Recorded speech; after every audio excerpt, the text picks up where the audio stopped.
Hi, xin chào các bạn, chào mừng các bạn quay trở lại với kênh Cường Huỳnh Berlin. Hôm nay các bạn cùng mình trải nghiệm những điều thú vị ở đất nước Nhật Bản, nước thành phố mặt trời mọc này nhé. Thì mình có chuyến du lịch tour từ thành phố Hồ Chí Minh tới thẳng Tokyo, và từ Tokyo mình sẽ tiếp tục đi tham quan các nơi ở Osaka và Kyoto, và không thể bỏ qua đó là núi Phú Sĩ. Ok, các bạn cùng mình trải nghiệm nào. Mình đang ở ngôi chùa Sensoji, một ngôi chùa khá nổi tiếng ở thành phố Tokyo, Nhật Bản. Ngôi chùa này cũng khá là linh thiêng các bạn. Nhiều người vào đây mua những lá may mắn và có thể xin xăm và cúng bái. Ok, mình sẽ quay ngôi chùa cho các bạn xem nhé.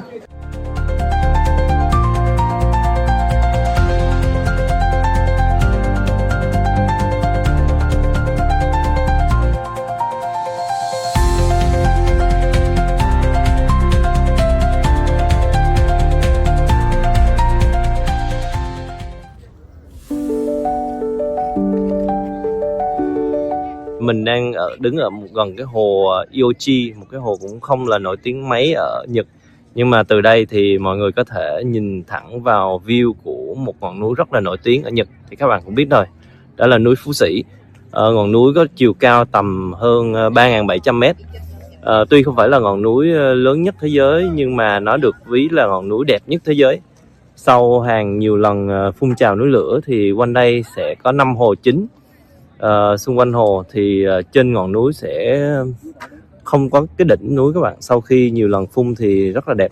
Ok, mình sẽ quay ngọn núi Phú Sĩ cho các bạn xem nhé.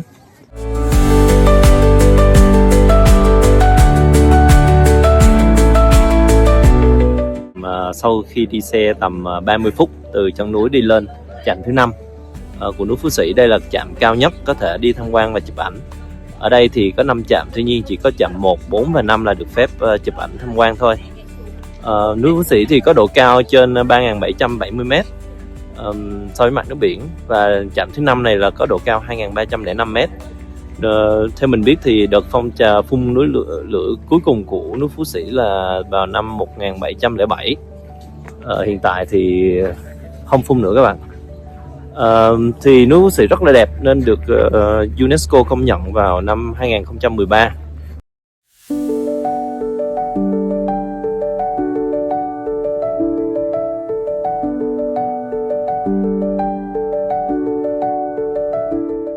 Mình đang ở làng Oshino Hakkai. Làng tên là Oshino Hakkai là 8 cái hồ. Đây là nơi khá nổi tiếng ở dưới chân núi Phú Sĩ. Đây là thu hút khách du lịch rất là đông nha. Thì làng này cũng nhỏ thôi, tầm 10.000 người sinh sống và diện tích là tầm 25 km².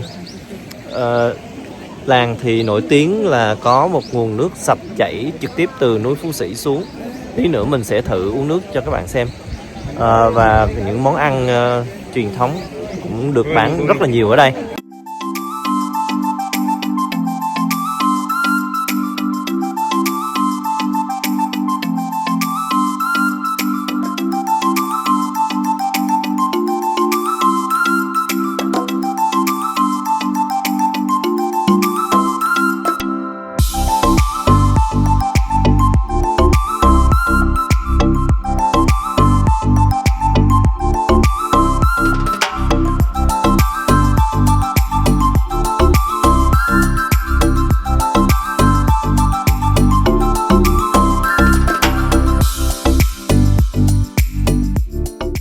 Hôm nay mình sẽ review một món ăn khá truyền thống ở Nhật Bản, có tên là natto, một món đậu phộng lên men các bạn. Đây. Thì món này thì đặc trưng của người Nhật, họ ăn vào buổi sáng thì sẽ giúp hệ tiêu hóa miễn dịch rất là tốt. Đây, mình cứ quấy đều lên là nó sẽ sệt như thế này. Sau đó mình sẽ đổ nước tương, xì dầu và một ít bù tạt vào trong. Một là các bạn có thể thử ăn không như thế này, nó có vị béo béo của đậu. Không thì truyền thống thì họ sẽ ăn với cơm, cho lên cơm. Đây. Sau đó là sẽ trứng nha. Trứng này trứng sống, mình sẽ chỉ lấy trồng đỏ thôi.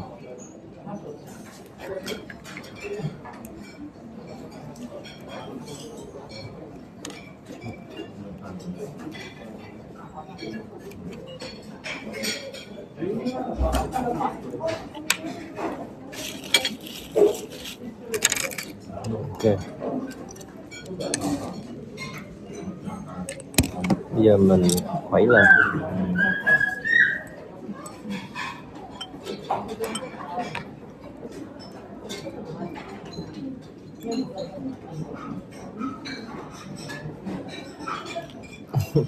Nhìn đặc sạch sạch đó, cũng khá là không quen luôn, thấy là ghê đó. Cái vị nhớt của nó là cái vị giống như vị của củ đậu nấu canh, đậu bắp. Đúng rồi, nhớt của đậu bắp đó mà. Lạc quá. Lạc. Cái béo của trứng hòa với cái béo của đậu rất là thơm ngon, nhưng mà vẫn nhạt. Nếu bạn mà ăn đậm đà thì phải cho thêm xì dầu nước tương vào. Cơm sẽ làm dịu bớt cái độ nhớt tanh của đậu và trứng. Tuy nhiên nếu mình biết là ăn mà bụng yếu thì cũng không nên ăn cái này nhiều, hoặc là chưa quen. Ok, món này là món natto cũng khá là hay ở Nhật.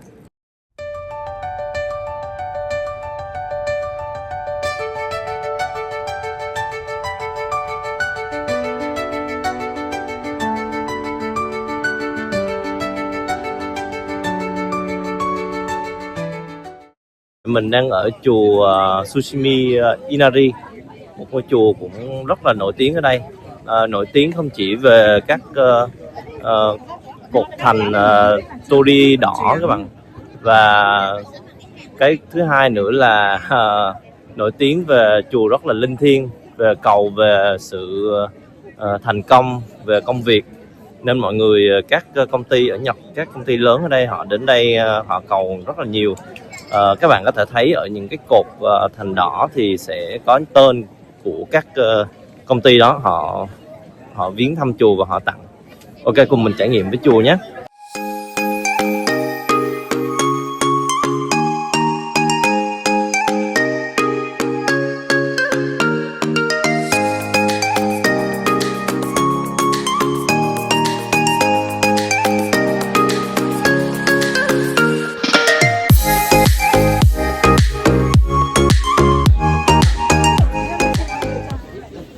Sao các bạn thấy cột ở đây có đẹp không?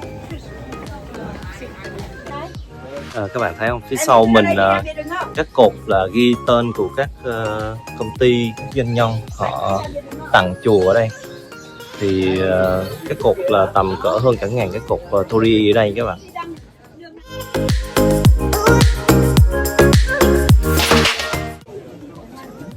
Các cột thành này tên là torii các bạn. Tiếng Nhật là torii có nghĩa là con chim. Tại sao lại có tên chim? Tại vì cái vòm mái họ xây có cái hình cánh cong như con chim đó bạn. Ok, tí nữa thì mình sẽ quay cho các bạn xem cái vòm mái kỹ hơn. Sẵn đây thì nói về cái lịch sử của Kyoto và các thành này, thì Kyoto và Tokyo ngày xưa là chưa có Tokyo, là thủ phủ là Kyoto. Vào năm 1603 tới năm 1868 thì các tướng samurai đã tách ra đi vào phía đông của Nhật và hình thành một đế chế ở đó, thì gọi là Kedo. Sau này thì Nhật Hoàng đó, Nhật Hoàng là ngày xưa là chỉ là vua nhìn, không có nắm được quyền lực là về tay của các tướng samurai hồi xưa. Thì Nhật Hoàng đã đánh lại và đã chiếm được cả cái thành Kedo này, và sau đó là đặt tên thành Tokyo. Bởi vì các tướng samurai này đã xây dựng các thành Kedo này rất là hiện đại và đẹp hơn hẳn so với Kyoto. Thì sau này đổi thành Tokyo và lấy tên là Đông Thành, tức là ở phía đông và là thành đô. sau này sẽ trở thành thủ đô của nước Nhật đấy các bạn. Đây, cổng trên đây, bạn xem. Nó có đường cong rất là đẹp, giống hình cánh chim các bạn.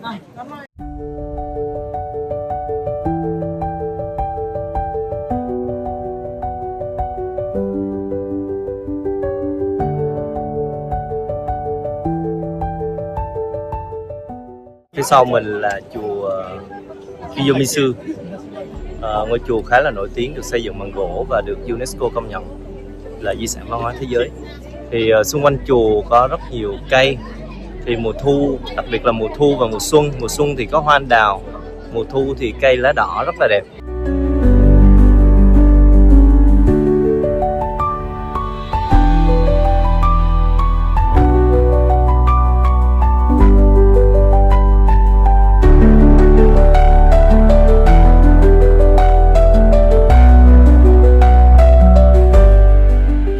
Sau lưng mình là nguồn nước tâm tinh khiết ở đây, thì nó chảy thành 3 nguồn nước như các bạn thấy. Đây là tượng trưng cho sức khỏe, may mắn và sự thành đạt. Thì ai muốn cầu gì thì sẽ uống nước đó, mà thường thì người dân họ nói là không nên lấy được cả 3 nha các bạn, thì mới hiệu nghiệm.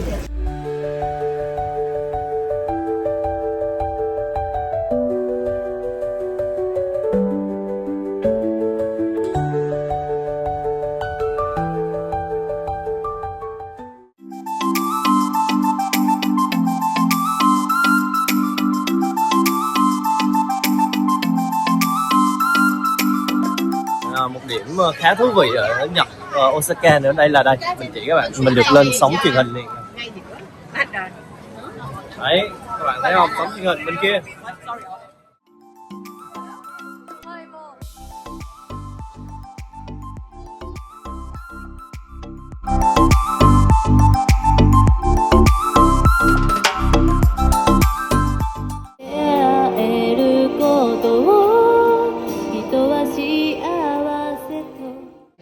Món ăn tối tiếp theo của mình đây.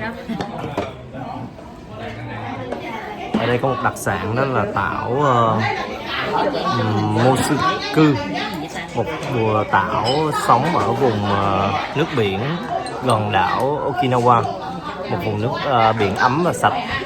Thì đối với người Okinawa thì đây là một tảo giúp tăng tuổi thọ, một bí quyết của họ. Tảo này thì có chứa nhiều fluidan, thì nó sẽ giúp tăng cường hệ miễn dịch, chống ung thư và giúp cho hệ tiêu hóa tốt hơn các bạn. Tảo này thì có độ nhớt và màu nâu.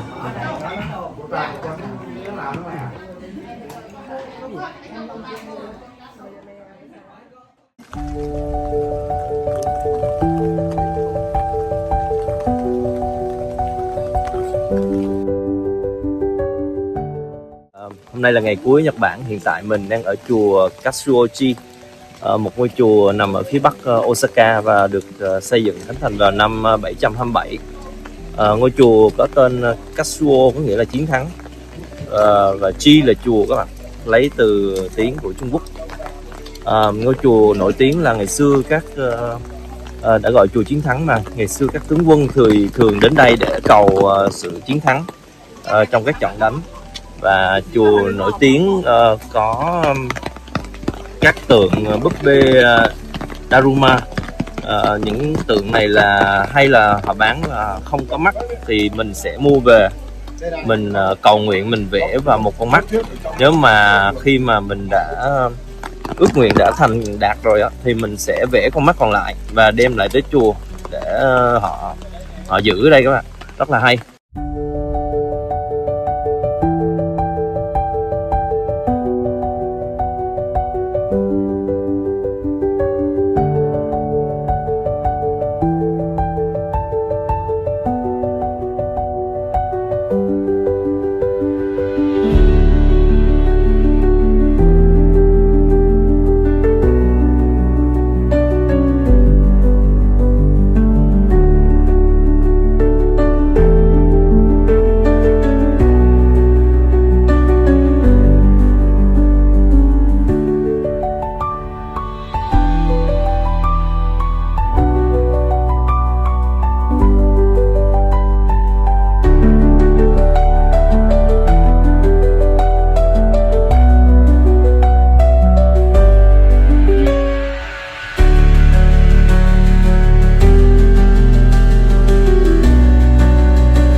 ngồi trên chuyến bay Vietnam Airlines về lại thành phố Sài Gòn, Việt Nam.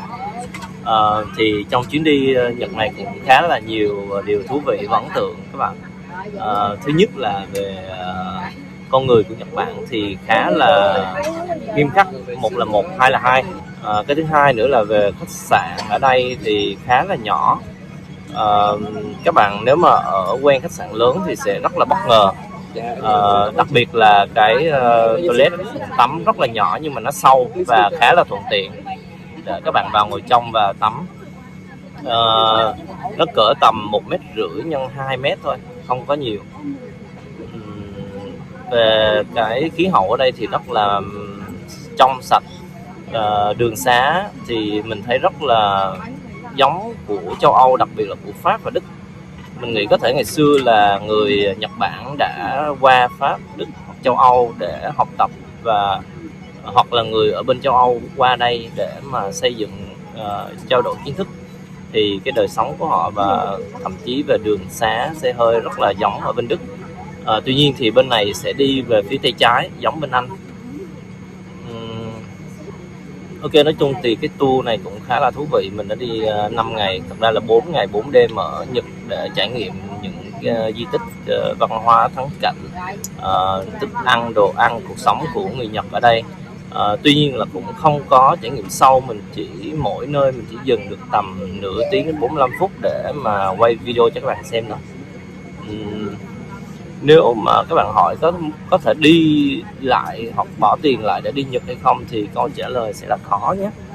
Bởi vì mình khuyên các bạn là nên đi Nhật để trải nghiệm con người Nhật. Cái thứ hai là về khí hậu, về thức ăn, đồ uống. Những bạn nào mà nghiêng về thức ăn, về đậm đà thì có thể là sẽ không thích cho lắm. Nhưng mà nghiêng về healthy hoặc là những món ăn mà đơn giản nhưng mà ngon thì sẽ qua Nhật là rất là ok. Về chùa chiền của Nhật thì mình thấy là khá là thú vị, là họ có đến hàng ngàn cái ngôi đền và chùa. Họ không như của Việt Nam hay Trung Quốc là đền thờ Phật riêng, mà họ thờ nhiều tín ngưỡng khác nhau, ví dụ như thờ cây, thờ hoa, thờ thú vân vân, cũng có cả Phật nữa. Về phương tiện đi lại của Nhật Bản thì taxi là rất là mắc các bạn. Mình khuyên nếu các bạn đi tự túc thì hãy chịu khó xem đường tàu điện, tàu đi trên ở phía trên, hoặc là bắt bus cũng khá là thuận lợi. Vì đường tàu điện ở Nhật khá là giống bên châu Âu, rất là chằng chịt và tiện. Các bạn có thể thuê khách sạn ngay gần tàu và đi lên. Và có nhiều cái trung tâm chính trong thành phố Osaka, Tokyo đều có thể đi tàu điện trực tiếp lên trên và đi bộ tầm vài phút là tới. Trung tâm mua sắm ở đây cũng khá là nhiều. Về sân bay ở Nhật Bản thì có rất nhiều sân bay, hầu hết là đều là nhân tạo và nằm trên biển nhé. Chỉ có một số ít là còn ở trên đất liền thôi. Gần Tokyo thì có một cái. Thì có gì nếu mà còn thắc mắc hoặc là các bạn muốn hỏi gì thì có thể comment cho mình bên dưới, thì mình sẽ cố gắng để trả lời cho các bạn. Ok, chào tạm biệt các bạn ở chuyến đi này nhé. Bye bye.